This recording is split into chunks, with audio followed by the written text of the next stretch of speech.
Is it worth spending extra money to get the Sony Xperia XA2 Ultra over the Sony Xperia XA2? Let's go and find out. Now, both of these phones, excellent mid-range phones, definitely some of the best on the market, but there is a pretty big price difference between them. Now, I did do a few practice tests, and there definitely is a big difference in terms of speed. Despite them both having the Snapdragon 630, still a pretty big difference there.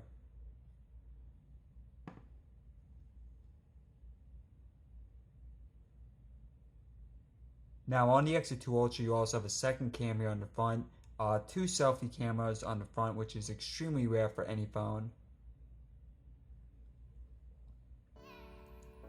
So the Ultra about half a second in front in the boot up. Alright guys, so as always we have a lot to cover during this video, and next let's go over the specs. The XA2 Ultra screen is larger at 6.0 inches versus 5.2, although both of them are 1080p. Both phones have 8MP cameras on the front, although the Ultra also has a second one at 16MP. And on the back, both phones 23MP cameras, and of course front and rear facing camera comparisons later in the video. On the regular you have 32GB internal storage, and on the Ultra you have 32 or 64. And both phones do have micro SD card support. Both phones have excellent batteries. On the regular you have 3200 capacity, and on the Ultra you have 3580. Both phones have the Snapdragon 630 or 3GB of RAM on the regular versus 4 on the Ultra. These phones are not waterproof. Both phones have USB Type-C at the bottom. And at the top, both phones do have headphone jacks, which may be missing from Sony's next flagship phones. And on the back, pretty nice designs with fingerprint scanners right here. Both phones run Android 8 Oreo, and the Ultra is more expensive. Alright guys, now for the rest of the test.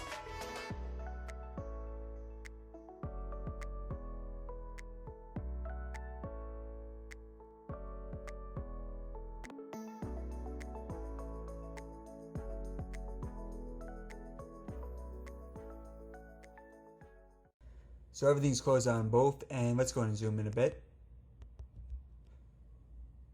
I think that zoom out a tiny bit. Yeah, that's good. Okay, so first up we have YouTube, and some different apps from the traditional tests that I do. Ultra, Sketch, XA2, Amazon, Ultra, PlayStation app, so this one is a new one, and I think a narrow margin there for the Ultra. Facebook, pretty close. Photos. Now there is a bigger difference later on with the multitasking, you guys will see that. Settings. And calculator, this one also should be pretty close. Okay, so now getting into more intense stuff. Again guys, both the Snapdragon 630, although the 1 additional GB of RAM in the Ultra does make a pretty big difference. Again, especially for the multitasking.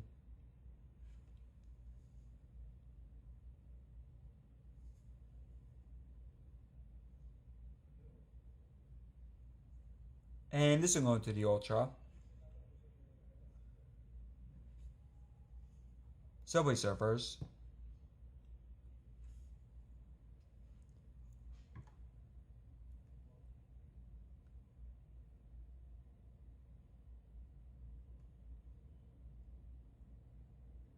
Ultra.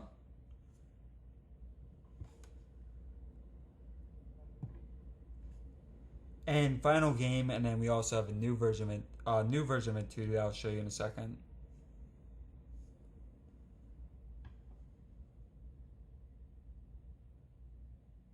And looks like Ultra winning about 80% of these or so. But once again guys, not a huge difference. Now for AnTuTu, I'm going to show you guys that. I actually still have to run it on both, but I will show you that at the end of the video. But it's going to bring it up for now for the multitasking portion. And the camera. And that one actually going to the XA2. We'll have camera speed as well later on. And now for Chrome, I already cleared out the web history on both. Oh, actually we have something unique here. I think this, yeah, looks like a Olympics. Okay, so first up we have IGN. IGN.com.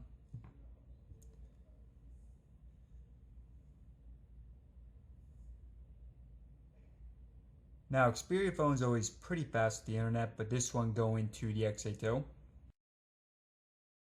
IMDb.com next.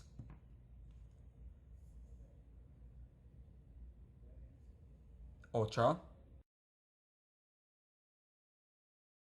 Let's go ahead and do Apple.com just to be ironic.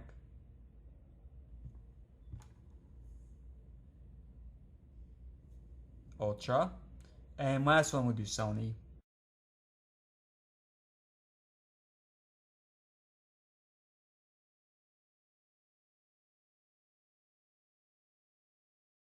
Sony.com.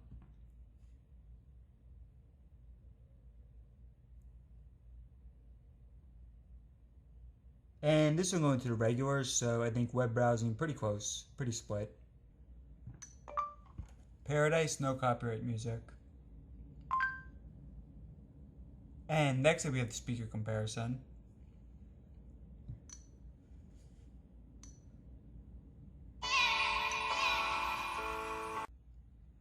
First up we have the XA2, and both these phones have one speaker at the bottom.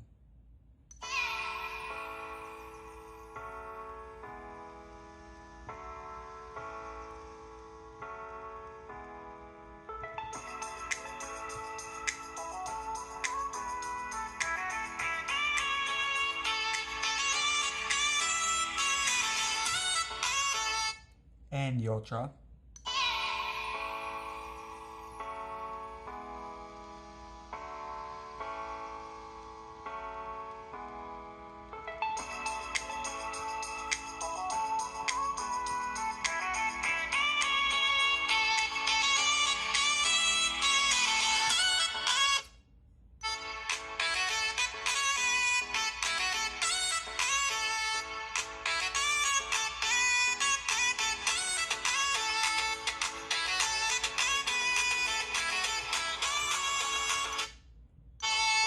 Back to the Ultra.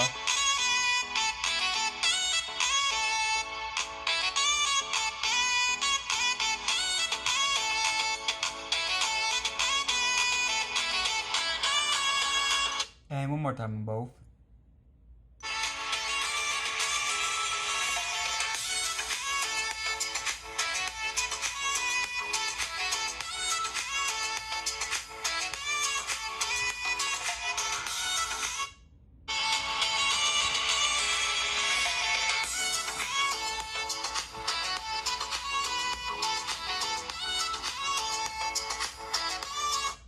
So decent quality on both, but nowhere near flagship Xperia phone quality.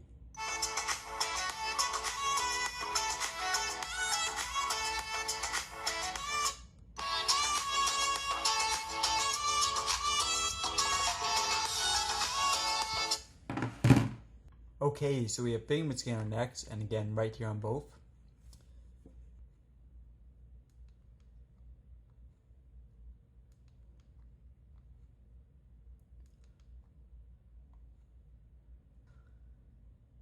And I think the Ultra actually may be a hair faster here. Although pretty close.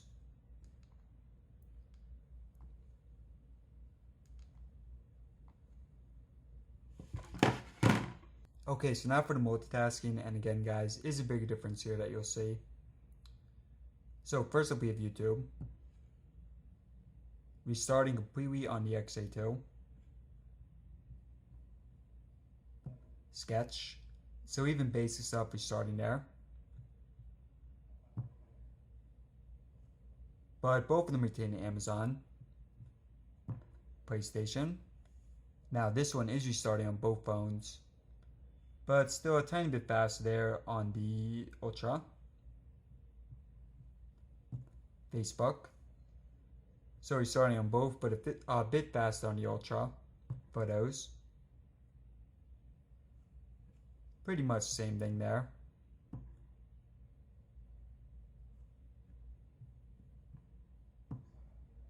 And the calculator is retaining on the Ultra, not on the regular. So the regular, not surprising, is restarting pretty much all of these. Now this is very impressive, as you guys see. Actually, both of them are retaining it, so that's pretty good right there. Most phones definitely would restart, but definitely would restart Asphalt 8. Subway Surfers. So this one is retaining on the Ultra, but not on the regular.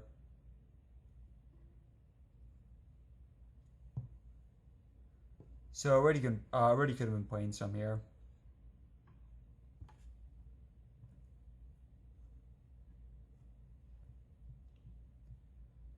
And there's a few more in the camera test. So again, guys, this one is restarting on the regular, but not on the Ultra. And once again, you can be playing some while you wait.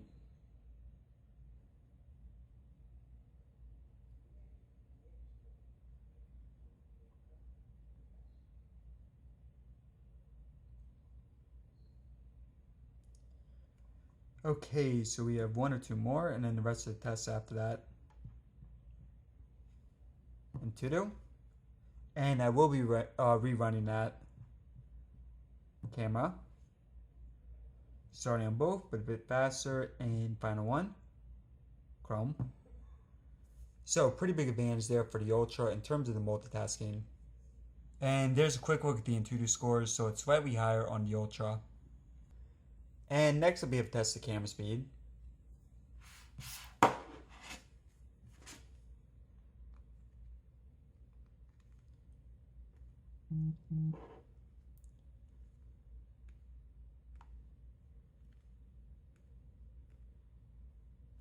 Okay, so not surprising, is pretty similar on both. Yeah, really not much of a difference there. And here's one of the front-facing cameras. So on the Ultra, you do have OIS. And I'm going to test that out right now. And here's a look at the rear-facing cameras.